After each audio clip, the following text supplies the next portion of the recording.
everyone, my name is Lee and I am in Bali, Indonesia at the moment, and with me I've got Mr. Gu, Jacky Gu, who is one of the lead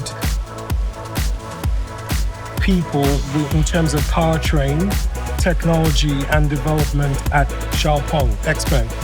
And today we're going to be talking about what the plans are for Xpeng into the future and what the plans are for Australia as well in terms of development of the architecture, the powertrains, and what they've got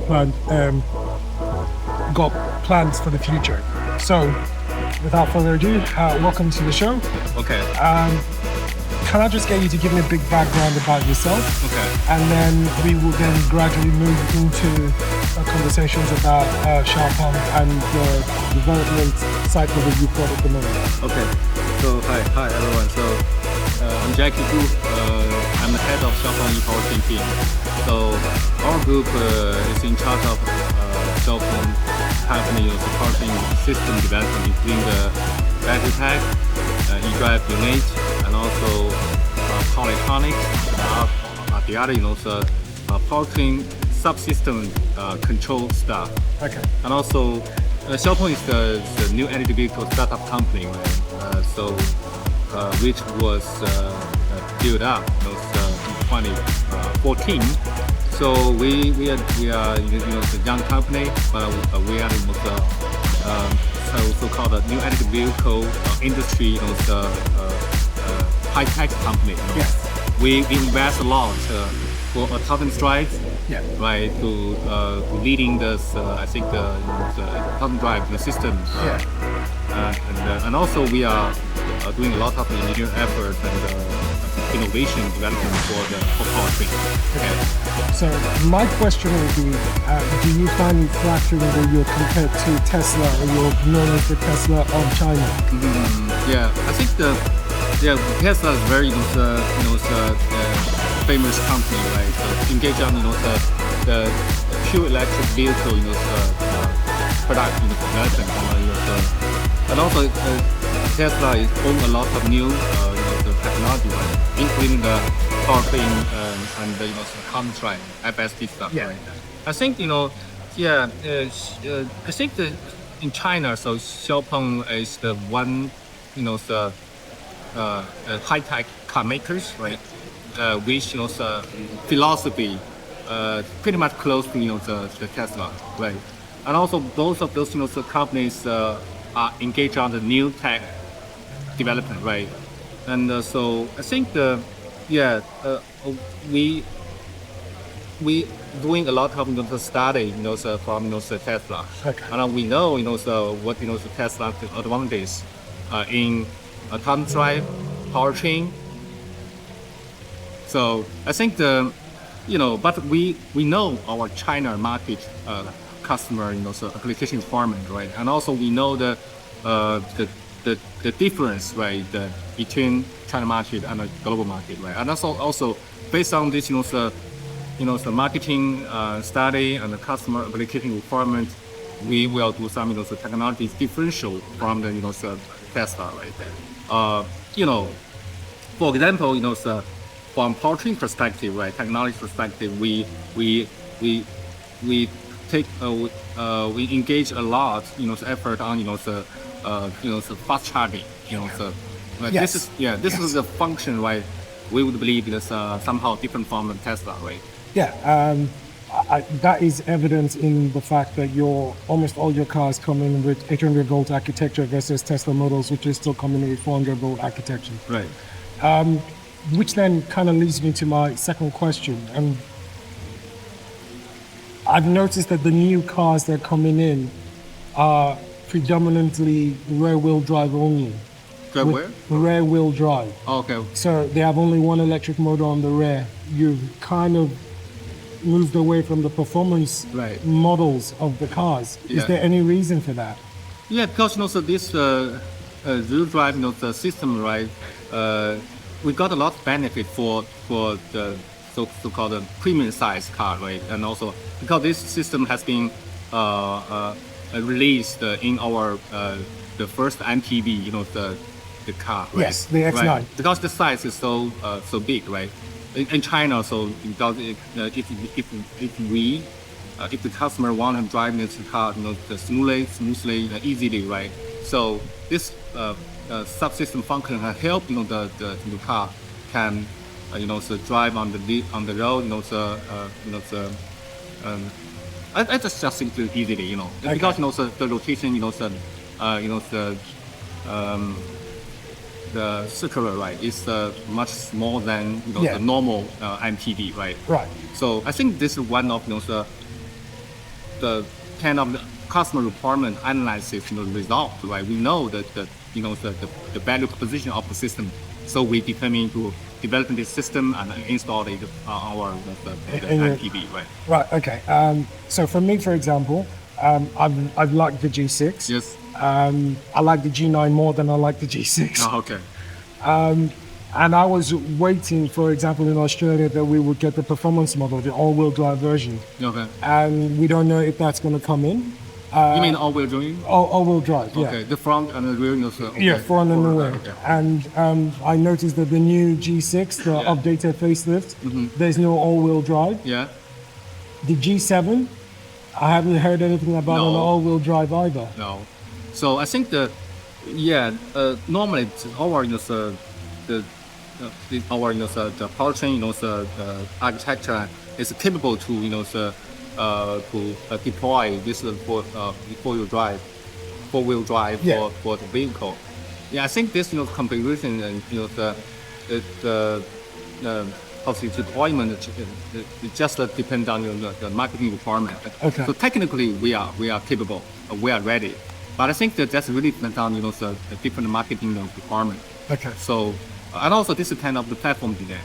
So I think for the G6 we have the full wheel drive system in China. Okay. Yeah, but I think for the global or overseas market, that really depends on our marketing team, the evaluation, right? So Okay. is this not feasible? It's just applicable Okay. to release that model in maybe overseas market, or for example the Australia or the other Western countries. Yeah. Yes, maybe you can let us know, right? Right. Because or maybe our marketing team doing study, right, to check with the medium or the other some marketing the survey team, right? Yeah. To get the customer Feedback. needs, right? The feedback. Right. Okay. So because a lot of my subscribers, they message me that, do you know if you're going to get this, the facelift, is it coming? Is it going to come in all-wheel drive? And it's one of the things they keep messaging me about. And I've always said, whenever I have the opportunity, I'll ask the question. Mm-hmm.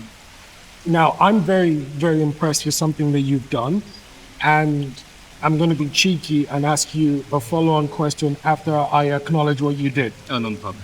So I know that this year you took the decision that you were going to upgrade with the X9, with the G6, with the G9 facelift to give them 5C batteries. Yep.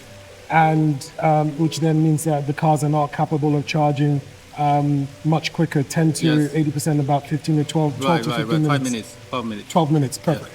So now my cheeky question. So I do acknowledge that that's fantastic, but my cheeky question is, are you going to be competing in the same spaces like, for example, like BYD with the 1 megawatt, or you don't think there's a space or scope for that within the limitations of the grid? Yeah, I think that this kind of the trade-off, the decision, right? Okay. So I think the how much the charging time you need, right, from customer or consumer application requirement. Right? Yeah. This is a very important question or topic, right?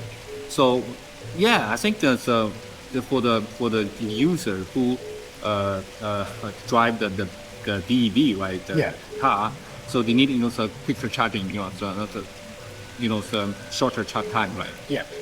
Previously, the normal charging time is just maybe 30 minutes, right? And also we do a lot of technical iteration to improve the charging performance, right? Yeah. And also from 30 minutes to reduce to 20 minutes and then 15 minutes, and now it's in cell phone it's 12 minutes, right? And the BYD they afford the so-called the 10C charging the solution, right? And also the charging power rating reach the 1 mega kilowatt. It's huge, right? I think so maybe the charging time can be reduced to almost 6 minutes, right? It's the half of hours. Right. This is their advantage, no doubt. But I think that they didn't tell the marketing and customer, the battery, my battery's energy, whatever energy is smaller than what they can afford. Right. Because the battery energy density and the charging power is kind of a trade-off the factors, right?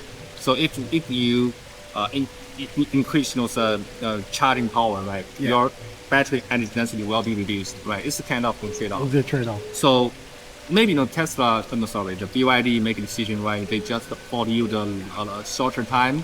But I guess maybe the mileage will be reduced, right? So no, it was a tricky question. I had to ask. Right. I think for Xpeng, no doubt we can develop this kind of the so-called 10C, the battery system solution. Also, we can afford 1 mega charging power charging station solution, right? But I think we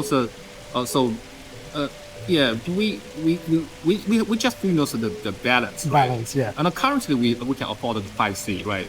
But I think that we have this technology, the capable to achieve the 10C. But obviously our G6 and then the G7 is able to deliver the 700 kilometers, right? This is the mileage, right? And later we can deliver just 800, right? With the LFP the battery. So, but I think somehow this charging power rating can be increased a little bit. But will we need to increase to either 10C? We will see, because is that real valuable to the market and customer? I understand it. I'm going to be honest with you. Whenever I'm asking this question, I know I'm being cheeky. So, for example, where I'm in Perth in Australia, it's even very difficult to get a 350. Yes. So, most of the countries don't even have the charging infrastructure to do that. But I was just going to ask. Sure. Now, this one is more your area of expertise. Right, exactly. I think for BYD, right, because especially in China, so China grid, right, the power is huge, right, and also our power grid, the grid power, the power grid, right, is very stable, right. All the system is very stable. They can afford to use huge power with very stable system, right. So maybe we have enough energy, right? For the huge power to charge, right? But in the other countries out of China, no, you don't have so much. I know. Right? So I think that maybe the 300, 500 is high enough, right? It is. I know. I had to ask. I know. Look, the easiest way for me to try and explain that is, if you look at the whole of Australia, for example, we've got less than 1,500 units of fast chargers for 26 million people. Right. Compare that to China, that's got 4.1 million charging units. So definitely huge difference. Right? Huge difference. I know that. Now, this question, because you're a powertrain guy, so this one you should be able to make me happy. Is Xpeng going to come up with a performance model, something that can do 0 to 100 in about 3.2 seconds at any point? You mean the acceleration performance, right? Acceleration performance. Okay. I think this is also kind of the decision when we develop our system, right? Because the Xpeng had a lot of the advantages on the autonomous drive, right? Normally, if our autonomous driving performance is getting better and better, right? More and more, the flexible,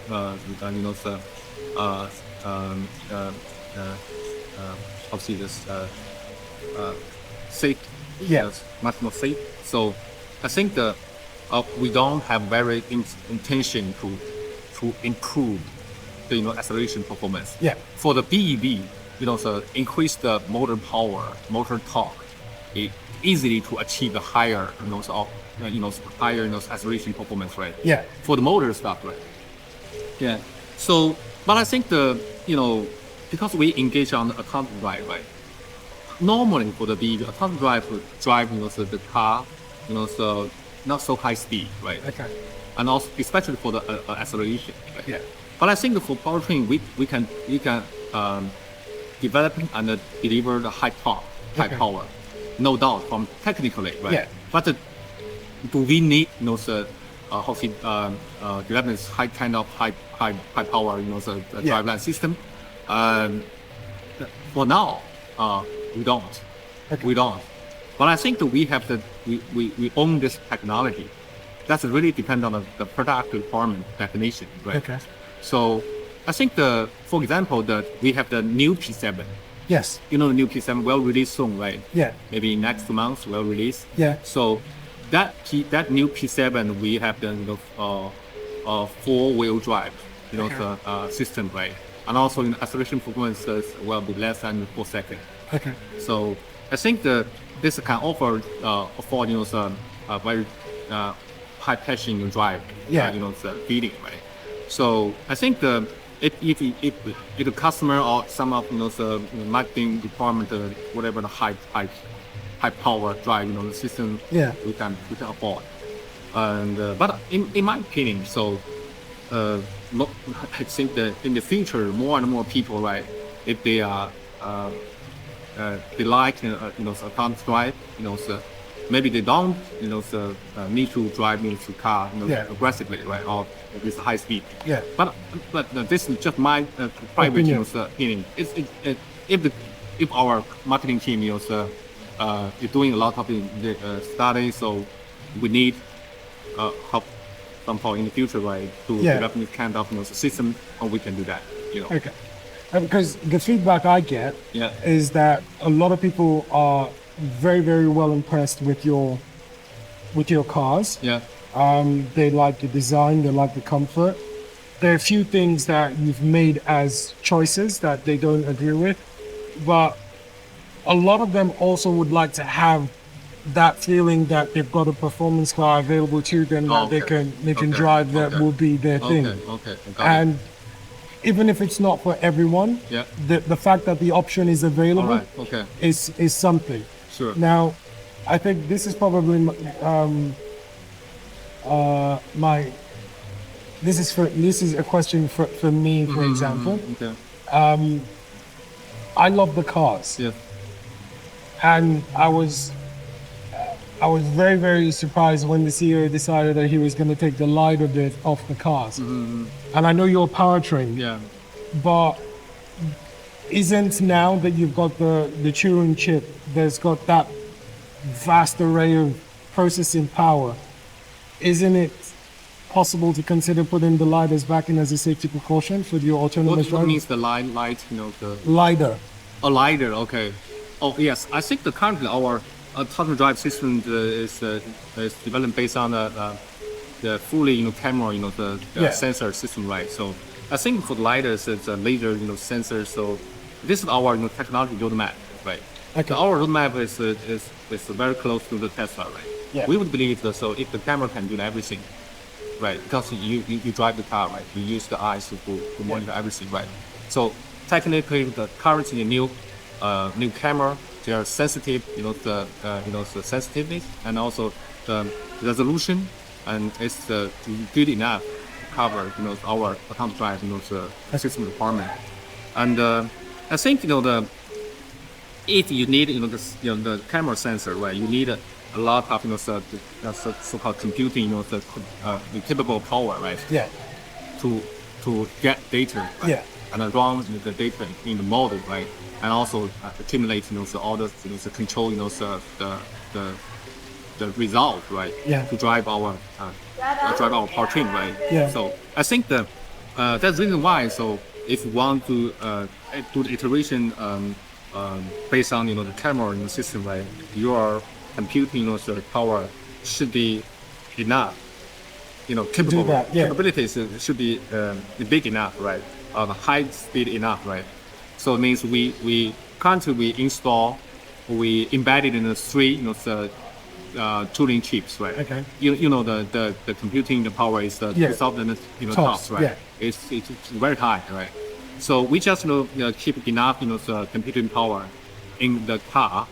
So I think after that our model end-to-end model or the other VLE or VLN Yeah. the model will be upgrade continuously, right? Because Okay. your hardware is more very difficult. capable, Yeah. is fully capable to support in the future, the upgrade Yeah. of your model of data. So that means that they will support our camera, autonomous drive system, upgrade smoothly. I think my question comes from the fact that in adverse conditions, cameras can make errors, and having the redundancy of having other systems in place to protect and increase safety, I think is something that we should. To be honest, I'm not this autonomous technology expert. So, okay, so I think our team, the autonomous team, they are doing What a they lot should, of effort, yeah. right, to get it done. Okay. So I think maybe they can answer you if you have this question. I may bring your question to our team, right, to give you some feedback in the future. I would love that. I would Okay, love that. okay. Thank you so much Okay, no problem. for sitting with me. Yeah, no problem. I'm sorry if it looked like I took It's you okay. to task. It's okay. It's good to see you here. Right? Yeah. Thank okay. you. Yeah. Okay. Thank you for your time. Okay. Bye bye. Bye. Thank you so much for your support, and if you want to continue supporting the channel, please support us on Patreon. Link is in the description below, and it will definitely help us to continue to provide you with all this good quality videos and content for yourself.